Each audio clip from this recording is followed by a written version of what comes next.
Stage पे India गठबंधन के वरिष्ठ नेता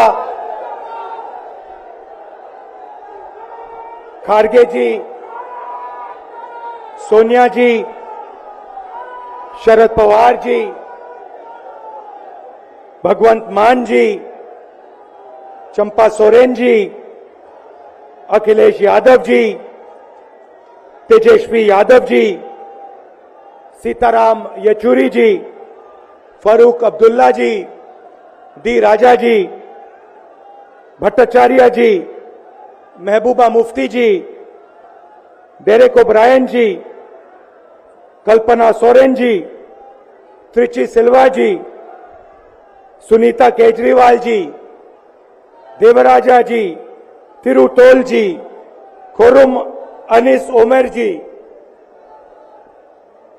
और स्टेज से मैं केजरीवाल जी और सोरेन जी का भी नाम लेना चाहता हूं, क्योंकि वो आज यहां है नहीं, मगर दिल में हम सब एक साथ खड़े हैं। भाइयों और बहनों,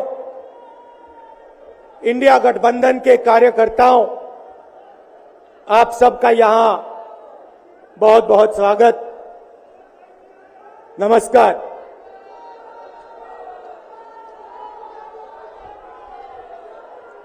आजकल आईपीएल के मैच चल रहे हैं, देखते हो आप लोग। मैच फिक्सिंग शब्द सुना है आपने? सुना है? जब बेईमानी से एम्पायर पर दबाव डालकर प्लेयर को खरीदकर कैप्टन को डराकर मैच जीता जाता है। क्रिकेट में उसको मैच फिक्सिंग कहा जाता है। हमारे सामने लोकसभा का चुनाव है। अंपायर किसने चुने? नरेंद्र मोदी ने। हमारी टीम में से मैच शुरू होने से पहले 2 खिलाड़ियों को अरेस्ट करके अंदर कर दिया। तो भाइयों और बहनों, ये जो चुनाव हो रहा है, नरेंद्र मोदी जी इस चुनाव में मैच फिक्सिंग करने की कोशिश कर रहे हैं। ये जो उनका 400 सीट का नारा है, ये बिना ईवीएम के, बिना मैच फिक्सिंग के, बिना सोशल मीडिया और प्रेस पर दबाव डालकर खरीदकर, ये 180 पार नहीं होने जा रहा है। सब मिलाकर आप देखिए, कांग्रेस पार्टी विपक्ष की सबसे बड़ी पार्टी है। हमारे सारे के सारे बैंक अकाउंट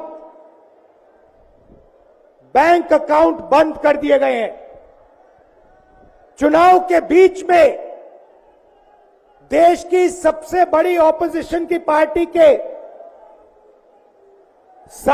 सारे अकाउंट बंद कर दिए। हमें कैंपेन चलाना है, हमें लोगों को प्रदेशों में भेजना है, पोस्टर लगवाने हैं। सारा का सारा जो हमारे रिसोर्सेज हैं, बैंक अकाउंट बंद कर दिए गए। तो ये कैसा चुनाव हो रहा है? नेताओं को धमकाया जाता है,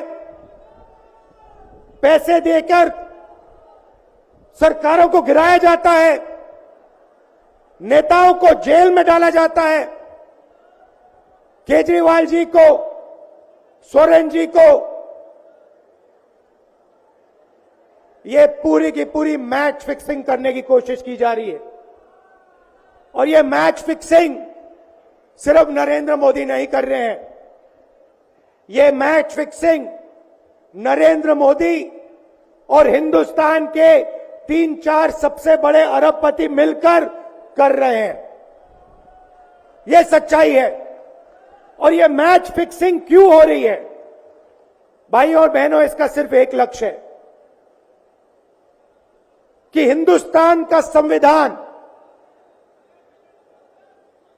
जिसने इस देश के गरीब लोगों को भविष्य दिया, सपने देखने का हक दिया, उस संविधान को हिंदुस्तान के गरीब जनता से के हाथ से छीनने के लिए यह मैच फिक्सिंग की जा रही है। और मैं आपको बताना चाहता हूं कि जिस दिन यह संविधान खत्म हो गया, उस दिन यह हिंदुस्तान नहीं बचेगा। इसको पुलिस से, धमकी से नहीं चलाया जा सकता है। यह जो संविधान है, हिंदुस्तान की जनता की आवाज है, हिंदुस्तान के दिल की धड़कन है। इसको जिस दिन खत्म कर दिया गया, उस दिन यहां पे हिंदुस्तान नहीं बचेगा। अलग अलग स्टेट हो जाएंगे, हिंदुस्तान नहीं बचेगा। यही इनका लक्ष्य है। ये सोचते हैं कि संविधान के बिना धमकाकर, डराकर police, CBI, ED, income tax department के साथ देश चलाया जा सकता है। ये सोचते हैं मीडिया के बिना देश चलाया जा सकता है। आप मीडिया को खरीद सकते हो, आप मीडिया को दबा सकते हो, आप मीडिया के रिपोर्टर्स का मुंह बंद कर सकते हो, मगर आप हिंदुस्तान की आवाज को नहीं दबा सकते हो। इस आवाज को कोई नहीं दबा सकता। दुनिया में कोई ताकत नहीं है जो इस आवाज को दबा सकती है। भाइयों और बहनों, बीजेपी के एमपी ने कहा कि जैसे ही हम चुनाव जीतेंगे, मैच फिक्स करके 400 सीटें जीतेंगे, वैसे ही हम संविधान को बदल देंगे, संविधान को रद्द कर देंगे। ये ऐसे ही नहीं बोला गया। ये टेस्ट करने के लिए, आइडिया टेस्ट करने के लिए बीजेपी के एमपी ने बोला है। ये लड़ाई संविधान को बचाने की लड़ाई है। जैसे अखिलेश जी ने कहा, संविधान चला जाएगा, गरीबों के हक चले जाएंगे, आरक्षण चला जाएगा, और जो आपका धन है, गरीबों का धन है, किसानों का धन है, मजदूरों का धन है, वो 5-6 लोगों के हाथ में चला जाएगा। नोटबंदी की, जीएसटी लागू किया।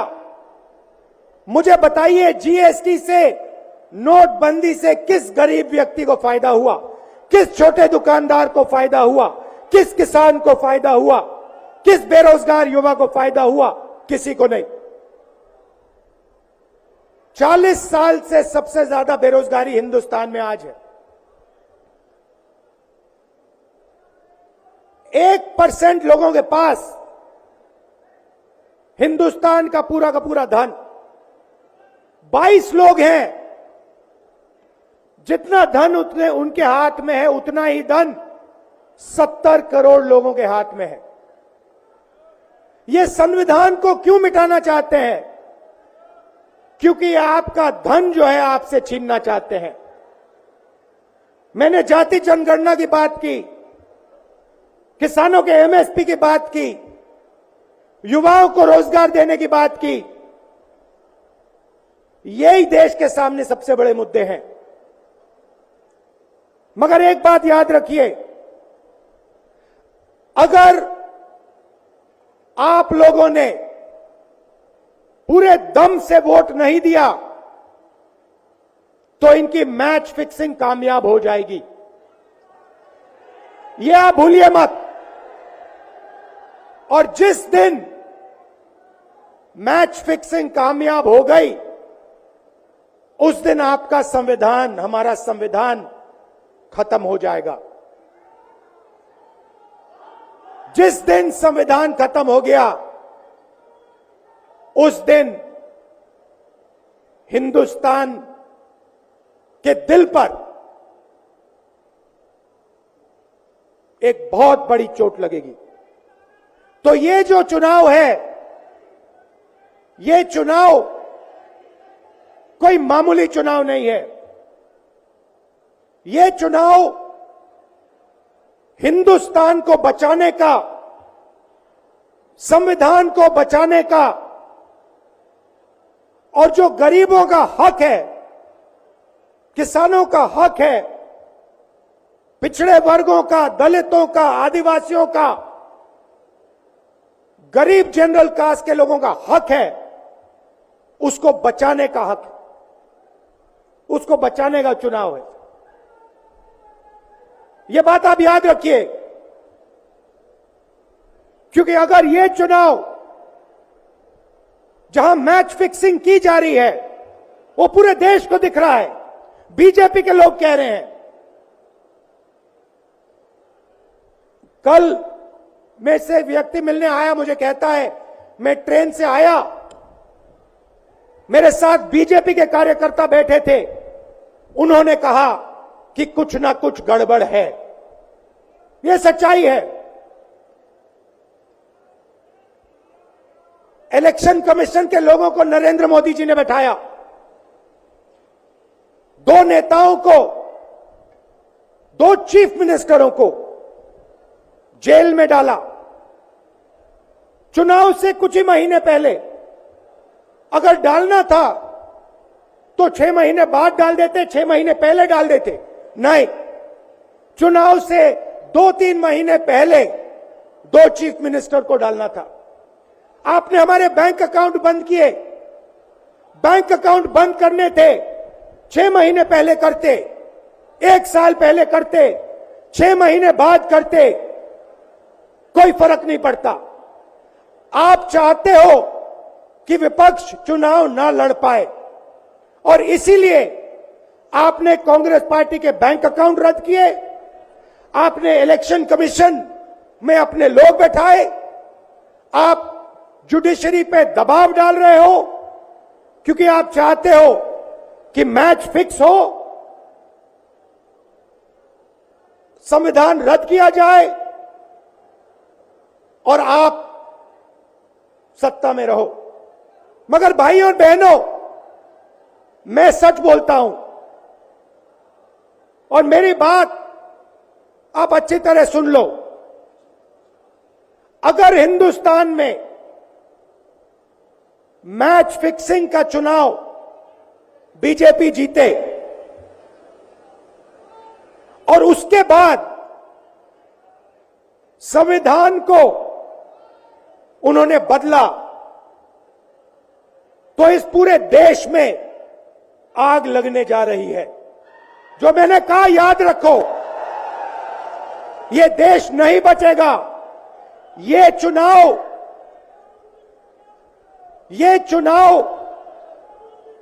वोट वाला चुनाव नहीं है। ये चुनाव हिंदुस्तान को बचाने वाला चुनाव है, संविधान की रक्षा वाला चुनाव है। धन्यवाद। जय हिंद।